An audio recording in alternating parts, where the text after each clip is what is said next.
Galchuma waliin sanagaa VOA Afaan Oromoo VOA 24 Naayil Saatirraa caqasuu jirtan waan adooles 25 fi 26 sanii qopheessin guyyaa qommii lamaan waan dhiyootan hojjenna tokko deebineetiin saniitti himna ansora alaa keetu nuudii adda. Itti gaafatamtoota olaanoo adda bilisummaa Oromoo akka tokko eegii qabamanii torbaan lam caalanillee akka dhaabii isaanii jedhetti gammaallee mana murtiitti hin dhiyaanne eessa akka jiranillee hin beekan akka oduu himaan abaa'oo obbo Toleeraa Adabaa jedhetti maatiin isaaniillee jara kan qubi hin qaban. Itti gaafatamaan biiroo nageenya Oromiyaa ammoo jara kana yaayyuu mana murtii dhiyeessanii jedhe. Koomishiniin poolisii federaalaa ammoo hidhamu bulchoota na qubi hin qabu jedha. Saayidaamtootu nu erge. Addi bilisummaa Oromoo ABO'n miseensonni koree hojii raawwachiiftuu fi hooggansi sadarkaa garaagaraarra jiran erga jalaa hidhamanii torban lama darbuu kan ibse yoo ta'u eessatti akka hidhamanii jiranii fi mana murtiitti dhiyaachuu dhabuu isaaniis eereera.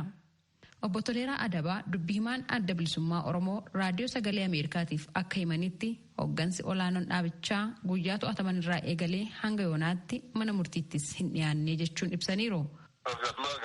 Miseensonni qaama hoogganaa ta'anii fi qondaalonni hidhaman ni jiru.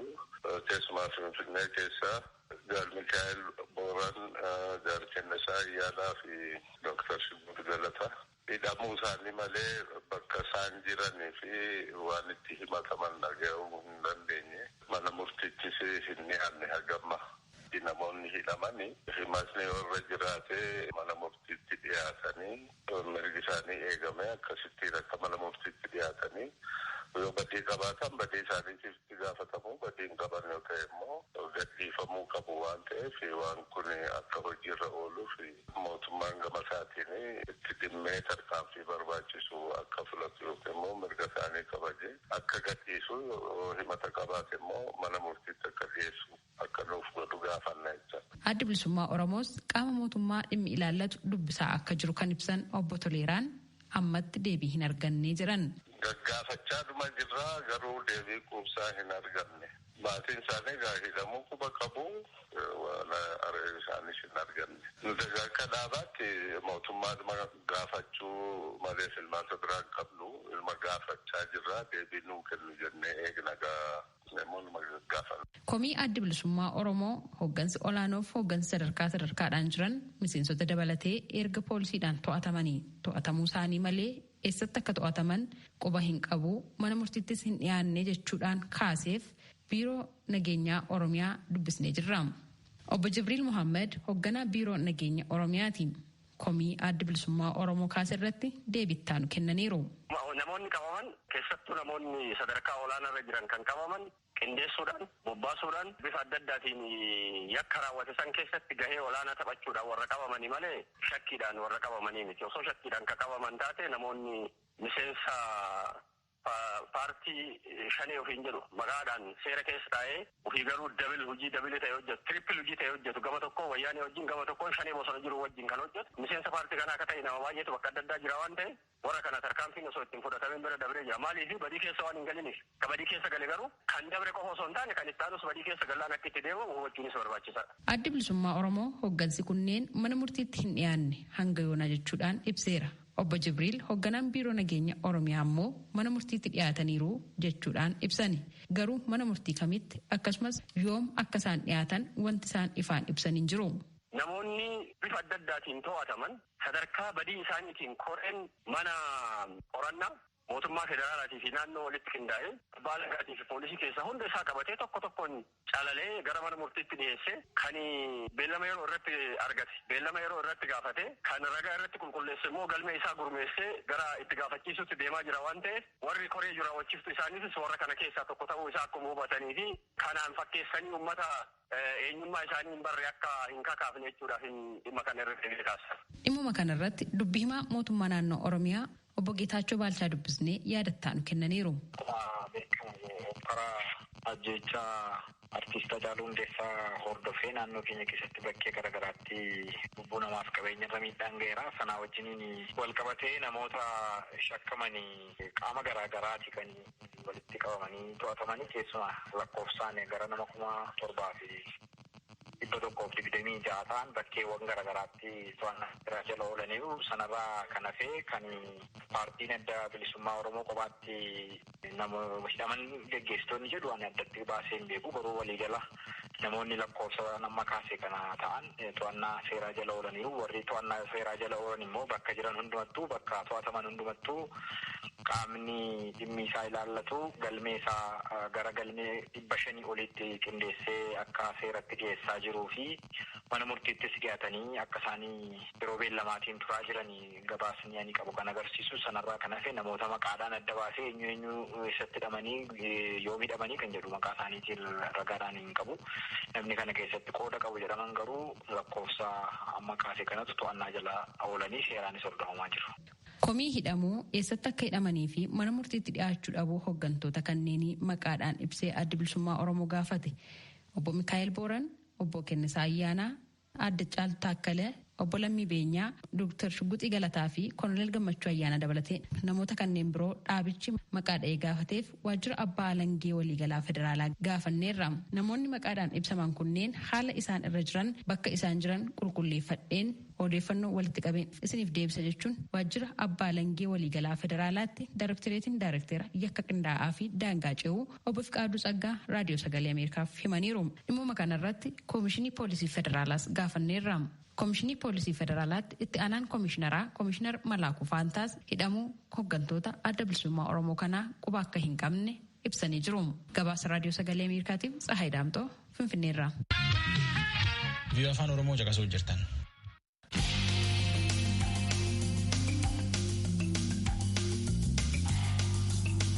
Dhaabbii mirga namaatiif falmu Amnesty International mootummaan Itoophiyaa warra hidhamee waan isaan keessa jiran hin beeknee fi warra eessatti akka hidhamanillee hin beekne diidesseetiin uummatatti itti gaafatam qaba. Abtaamu Siyyumutti dhiyootana qorataa Amnesty International Fissaa Taklee tan irratti waggaa gaafate jaalannetti hiikee hojjete. Qorataan dhaabbata mirga dhala namaaf falmu Amnesty International Fissaa Taklee akka jedhanitti ajjechaa weellisaa Oromoo Haacaaluu Hundeessaa sana booda Finfinnee, Harar, Direedawaa, Oromiyaa iddoo adda addaa irratti walitti bu'iinsaa fi wal hubannaa dhabiinsi uumameera jedhanii kanaafis mootummaan tarkaanfii fudhatee qaba jechuudhaan lakkoofsa namoota hidhamanii akka jechuun ibsan. Ibsi kun amma ba'eetti lakkoofsi isaanii 5,000 ture. Amma garuu dabalee 7,000 ga'uu isaa odeeffannoon nu ga'aa jira. Obbo Fissaan itti fufuudhaanis kanneen hidhaman kana akkaataatti qabamanii jiran yoo ilaallee jedhan kanneen Finfinnee keessatti hidhaman hoogganoota paartilee siyaasaa adda addaati. Isaan kunis akka ABO, Baaldaraas, KFO irraa ta'uu ibsanii akka fakkeenyaattis Jawaar Mohaammed, Baqqalaa Garbaaf Iskindir Naggaa maqaadhaan rakkoo jiran keessaa obbo Fissaan ennaa ibsan. ፍርድ ቤት ያለ መቅሰፍ ጉዳይ አለት ቤተሰቦቻቸው irra hedduun isaanii mana murtiitti hin dhiyeeffamiin jiru. Kaan immoo maatii ofii waliin wal arguu hin dandeenye. Hidhamtoonni abukaatoo isaanii waliin wal arguu hin danda'in jiru. Nyaataaf uffata maatii isaanii biraa fudhachuus hin dandeenye. Poolisiin federaalaa reebicha nurraan ga'eera jechuudhaan kan mana murtiif abukaatootti dubbatan fakkeenyaaf kan akka Iskindir Naggaafaa jiraachuu obbo Fissaan maqaadhaanii Shamsaddiin Xahaas akkasuma yeroo qabame reebichi irratti raawwatamu mana murtiitti dubbatee jiraa jedhan. Hanga sanbata darbeetti eessatti hidhamanii akka jiran kan hin beekamne ni jiru kan jedhan obbo Fissaan akka fakkeenyaattis kan kaasan. Hoogganoota ABO keessaa Dr. Shugguxii Galataa, Kennisaa Ayyaanaaf kanneen biroon kanneen akkasii hanga sanbata dabre kanaatti eessatti akka hidhaman hin beekamu ture. Hangi tokko lammummaa biyya alaa qabu. Kanaaf bakka hidhamanii jiranitti qoonsilaa biyyatti lammii ta'anii kan Itoophiyaa keessaarraa tajaajila argachuu qabu. Kana malees embaasiin isaanii isaan daawwachuutu irra ture. Dhiittaalee mirga namoomaa kana fakkaataniif kanneen biroo hedduutu jira. Gabaasa Amnesty International baase kanarratti mootummaan Itoophiyaa komee dhiyeessee jira. Mootummaan seera kabachiisuuf tarkaanfii fudhatu hundumaa akka dhiittaa mirga namoomaatti fudhachuun loogiirraa kan walaba hin taanee fi odeeffannoo irratti madaalii eeguuf rakkoo kan qabu haala qabatamaa biyya keessaa hubannoo keessa kan hin galchinee fi kan dogoggora qabu jechuun qeeqee jira. Gabaasa Amnesty International duraanis ta'e amma baase isa mootummaan Itoophiyaa jedhu kanarraa walabaa jedhamee kan gaafataman Fissaa Taklee deebii kennaniin. የተሰጡት ኮመንቶች ጠቅላላ ያሉ ናቸው። ማለት ሪፖርቱ እንግዲህ እንዳያችሁ yaadi kennan hundumaa walitti qabuun malee tokko tokkoon kan lafa kaa'an hin turre. Gabaasaan nuti baasne immoo akkuma argitan dhiittaan mirga namoomaa yeroo akkasii abaluu irratti guyyaa akkasii raawwatame jechuudhaan tokko tokkoon ibsa malee walitti qabamee ka dhiyaate miti. Qeeqni dhiyaate tokko tokkoon kan lafa kaa'e waan hin taaneef jecha walitti qabnee deebii kennuun ulfaataadha. Odeeffannoo yookaan ragaan arganne qorannaa sadarkaa adda addaa keessa darbuun gabaasaalee biyyootii adda addaa qopheessuun garee mirga dhala namaaf falmu Amnesty International keessatti waanuma baratamee jedhu obbo Fisaan. Kana malees seera kabajamuu mirga dhala namaa hundee godhachuun kan qophaa'u ta'us dubbatan. Komee irra deddeebi'uun dhiyaate keessaa tokko jedhan obbo Fisaan gabaasni Amnesty yakka gareelee hidhataniin gaggeeffame of keessaa hin qabu kan jedhu akka ta'e dubbatanii kanaafis deebiin kennan. የታጠቁት ወገኖች የሰብአዊ መብት ግዴታ የለባቸው። gareelee hidhatanirra dirqamni kabachiisuu mirga dhala namaa hin jiru. Yakka ittisuudhaaf itti gaafatamni kan irra jiru mootummaadha. Yakka hojjechuuniif dhiittaan mirga dhala namoomaa waan adda addaati. Yakka hojjetameef mootummaan tarkaanfii yoo fudhate kun dhiittaa mirga namoomaa hin jedhamu. Yakki yeroo hojjetamu mootummaan callisee ilaaluun garuu dhiittaa mirga namoomaati. Itti gaafatamaanis mootummaa ta'a. Qaamonni kan mootummaa hin ta'in marti gocha yakkaa raawwatan jechuudhaan mootummaan kan ibsu Amnestiin akka dhiittaa mirga namoomaatti hin ilaaluu jedhaniiru. Sababiinsaas kun akka yakkaatti ilaalamee seera biyyattiin kan ilaalamu ta'a. Kanaaf mootummaan yaadasaa akkasitti akka sirreessuu jedhan. Yakki raawwatame dhiittaa mirga namoomaa hin ta'uu jedhaniiru. Walitti bu'iinsa uumameen namoonni 177 ajjeefamuu fi qabeenyi barbadaa'uu kan ibse gabaasni Amnesty International itti fufees. Shaashimannee godinaa Arsii Baalee waliigalaa keessatti jeeqama uumamee tureen namoonni ajjeefamaniiru. Gara giddugaleessaatti immoo namoonni hiriira nagaa ba'an humnoota nageenyaa kan mootummaatiin ajjeefamanii jiru. Namoota 177tu ajjeesame isa jedhu mootummaarraa fudhanne malee qorannaa ofii keenyaan geggeessine amma garuu geggeessaa jirra. Qorannaan gaggeeffamu kun gadi fageenyaan ta'uu qaba. Guyyaa tokko yookaan lamatti kan xumuramu miti. Sababiinsaas walitti bu'iinsi iddoo itti uumame hedduudha. Maaltu uumame eenyutu eenyuun miidhee kana keessatti qoodi humnootii nageenyaa kan mootummaa maal ture isa jedhu qorachuu jalqabneerra. Garuu kan yeroo fudhatu ta'aa jechuudhaan qorataan garee mirga dhala namaaf falmu kan Amnesty International Fisahaa Taklee ibsa BOF kennan xumuraniiru. Biyya afaan Oromoo caqasuu jirtan. Itoophiyaa Suudaan Kaartuum jiraatan waraanee biyyi suni waan jarii hojiin hojjetu. Keessumattuu torbaan lamaasitti bajaajiif qabeenyi isaanii hedduu irra guuruu jira. Akka jarii jedhutti bajaajiif qabeenyi isaanii kana namoonni Itoophiyaa qofa irra guuruu jiran. Qonsila Itoophiyaa achi jiru irraallee deebiin argannee jedha. Galma daawwateetti nu erge. Itoophiyaa Sudaan jiraatan yoo dubbatan torbee sadiyaas humnoonni nageenyaa Sudaan lammiilee Itoophiyaa tajaajila geejjibaa baajaajiin kennan irratti xiyyeeffataniiru jedhu. Ahmed Abbaa Giddii dhalataa Oromoo Kaartuum jiraatudha. Kanaan dura baajaajiidhaan dalaguu dhaabaa jedhamee nam tokko nama dubbate hin jiru. Beeksifnis wanti bahe hin jiru. Lammiin kaminuu waraqaa mataa isaa danda'e bitatee hojjechuu mirga guutuu qaba ture. Gadda sa'a ganama keessaa sa'aatii 3 irratti qabaan jalqabe waan baajaajii magaalaa Kaartuum kana ta'e keessa hunda keessatti jechaadha. Dhalataa Itoophiyaa qofa irratti kan xiyyeeffatu qabaan jalqabe. Amma qabaan kun yeroo jalqabu muruurii yookaan immoo tiraafikii miti kan dhaabsisu uffata sorongaarii yookaan immoo bifa baala qoccoo fakkaatu uffataniiti meeshaa guutuu qabatanii baajaajii kana dhaabsisaa turan.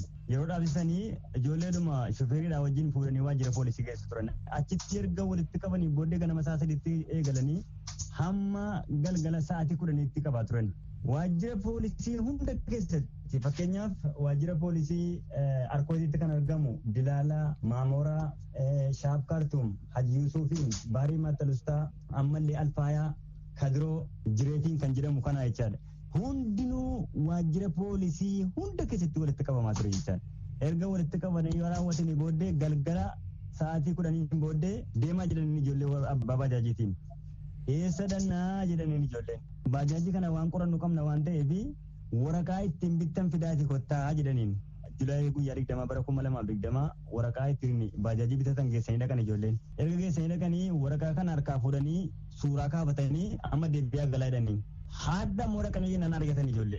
Baajaajiin addatti lammiilee Itoophiyaa qofaarraa fuudhamaa jira moo lammii biyya alaa kan Sudaan keessa jiran mararratti tarkaanfiin kun fudhatamaa jira? Meeti lammii Itoophiyaa qofarratti xiyyeeffata. Wantichi hejjitii jabaa qaba. Duula qindaa kan gaggeeffamaa jirudha beektaa. Lammii Itoophiyaa keessattuu dhalattoota Oromoo qofa irratti kan xiyyeeffatee jiru. Malee lammiin biyya biraa hedduutas keessa jira. Hundinuu baajaajii qaba, makiinaa qaba, dalagaa gaggaarii hojjetaarra namni tuqaa jiru.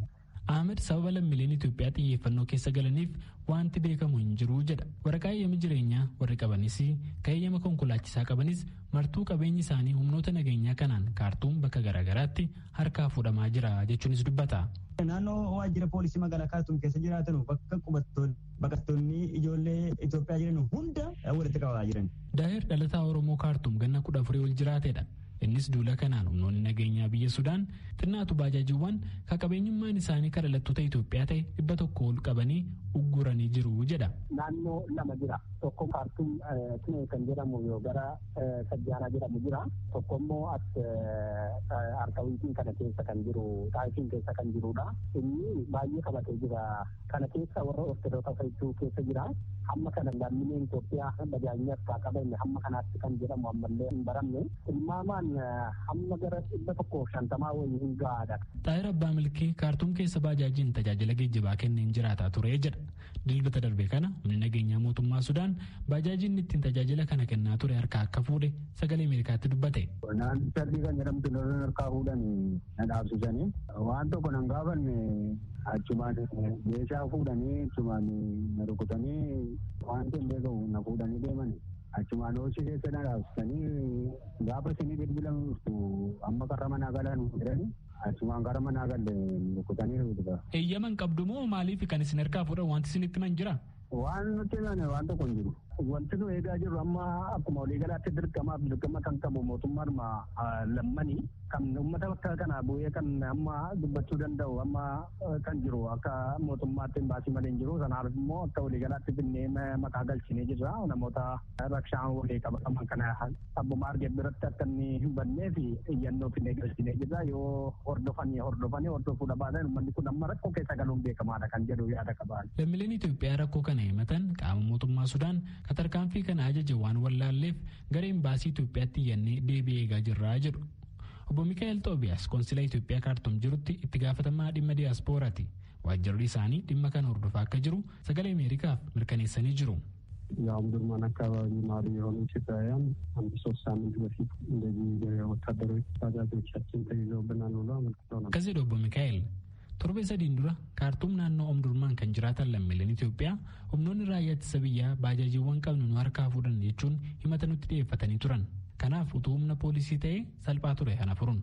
Garuu wanti kun miseensota raayyaa ittisa biyyaa Sudaaniin waan raawwatamee fi karaa qondaaltota nageenyaa imbaasii akka furamuuf yaalii taasisaa turre. Qondaaltota nageenyaa imbaasiif ni lakkifnaa jedhu. Warri baajaajiin duraa uggurame yoo dhaqanii gaafatan ammoo qaama waliitu nu ajaje kanaaf isiniif hin gadhiifnu waan jedhu himatu. Warri baajaajii Itoophiyaanotaa qabe kun. Kana furuuf egaa amma xalayaa komii gara waajjira hajaalaa mootummaa Sudaanitti barreessaa jirra jechuun dubbatu. በተለይ የኢትዮጵያውያኑ ስለሚቶ እንዲያል የተደረገበት ምክንያት እኛ ያልተረዱ እና መነጋገር የሚገባን መስሎ ስለታየ እሱን ለመነጋገር እንድንችል ነው። Obbo Mikaa'el tarkaanfiin kun guyyoota darban kanallee itti fufuu eeranii konsilaan Itoophiyaa maaliif akka qabeenyi lammiilee Itoophiyaa qofti xiyyeeffannoo keessa gales ni gaafataa jedhan.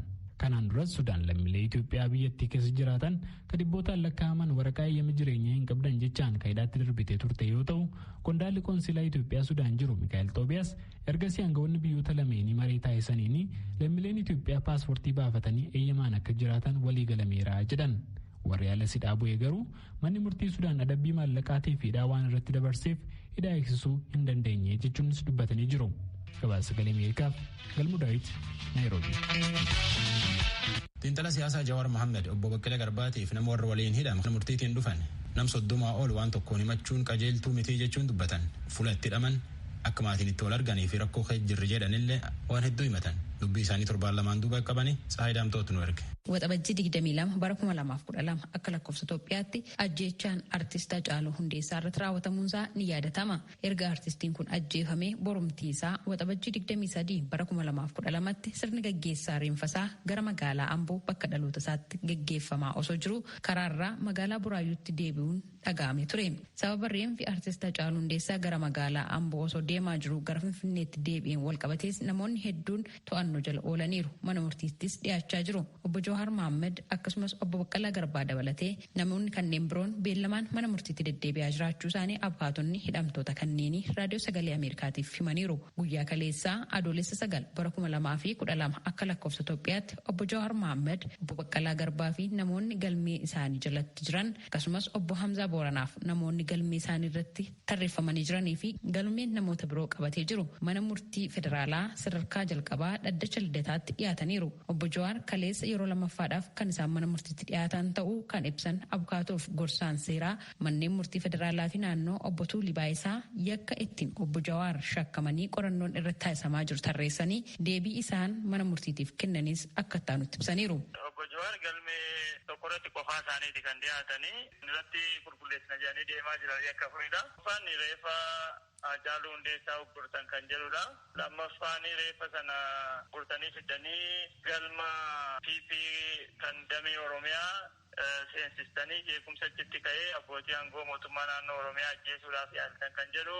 Inni sadaffaan sabaaf sablammii walitti buusuuf yaaltan kan jedhudha. Arfaffaan ammoo miseensa poolisii Oromiyaa tokko naannoo waajjira PP sanatti hidhattoonni obbo Jawaarii fi obbo Baqqalee wajjin gara Buraayyuutti dhufan rasaasa dhukaasanii ajjeesan kan jedhudha. Isa kanarratti obbo Jawaar kan jedhe ani nama nagaadhaa achi yeroo dhufnetti abbootii aangoo mootummaa naannoo Oromiyaatii fi kan bulchiinsa magaalaa Finfinneetii fi koomishinii poolisii Oromiyaa wajjin waliin dubbanne reeffa fidaa dhufne kan geessines reeffa jira PP otoo hin ta'in galma aadaa Oromooti kan geessine isas ammoo Botaakkalee bilbilaan koomaandarii balbala eegsisan sana qunnamsiisee jalaa banaa jennaan nagaadhumaan jalaa bananii seenne sana booda Botaakkaleen dhufee nagaadhumaan waliin dubbanne haala awwaalcha artist Hacaaluu Hundeessaa irratti waliin mari'anne ogeessa waa'ee reeffaa qixeessuu akka fidee dhufu waliigallee erga nu biraa baheen booda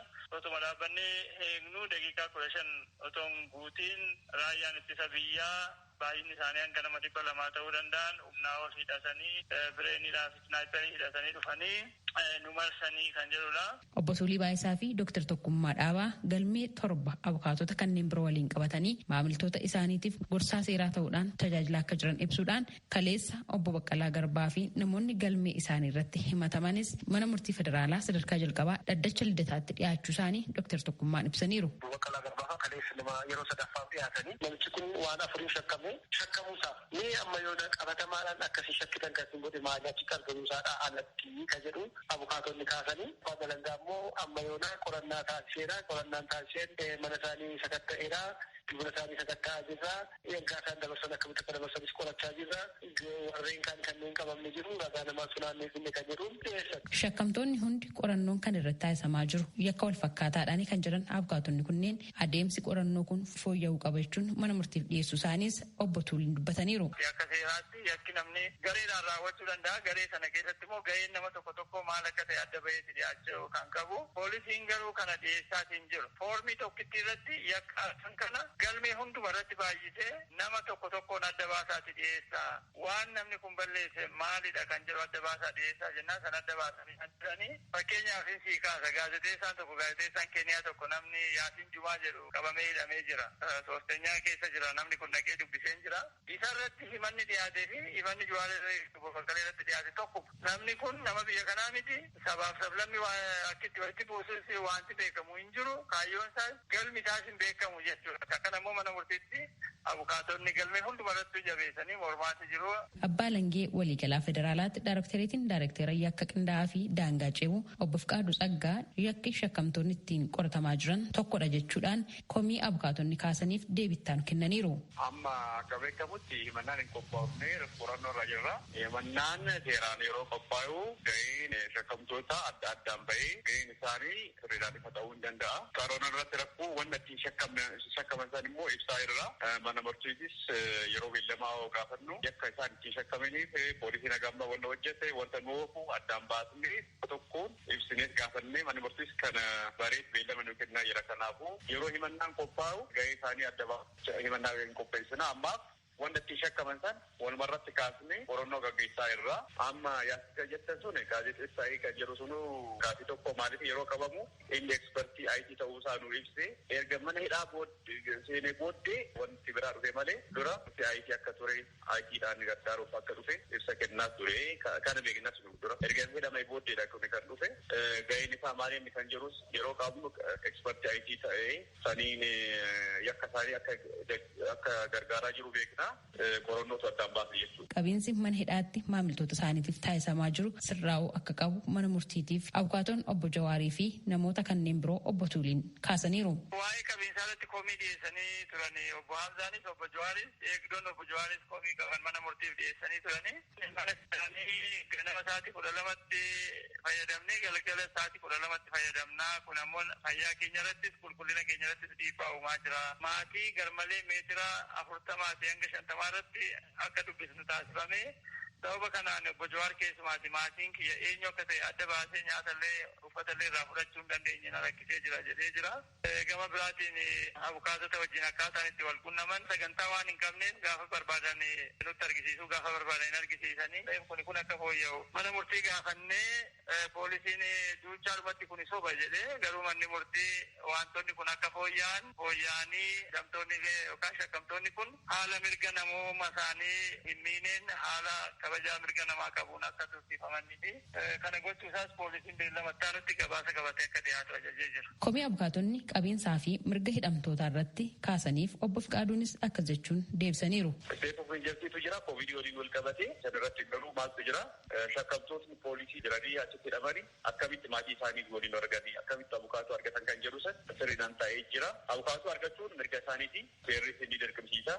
Koovidii kaniin wal qabatee mirga kana dhiibuu waan hin dandeenye abukaatuu waliin wal argachuu mirga isaaniitiin illee shakkamtoonni kun rakkoo kana nu kaasanii poolisiin akka kana sirreessuu irra jiru timnee wal argisiisnee jira. Maatii waliin wal arguuf garuu amma yeroo irra jirus rakkisaadha.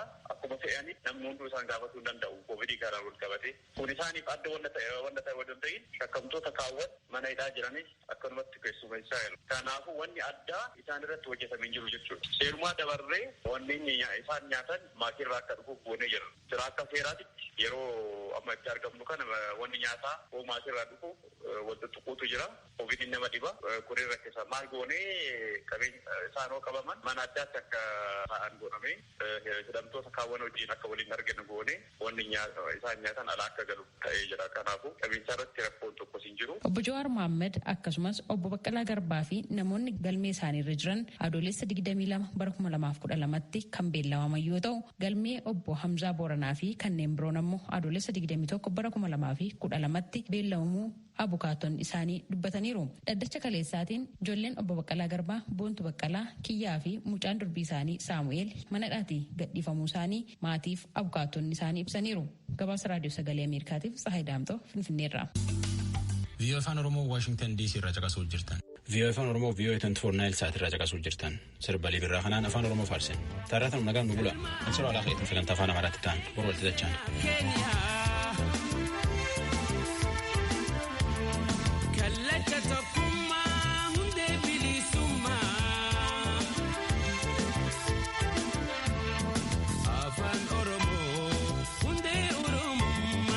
Afaan Oromoo hundee Oromummaa duratti mi'aawa yaa'an sagalee kee cirracha bishaanii baay'inni jechegee duratti mi'aawa yaa'an sagalee kee cirracha bishaanii baay'inni jechegee kan rafe dammaqsa wayituuf walalomke lakawamen dumu hibboof makmaksike kan rafeda maksa wayduuf walalomke lakawamen dumu hibboof makmaksike galma aadaa keenya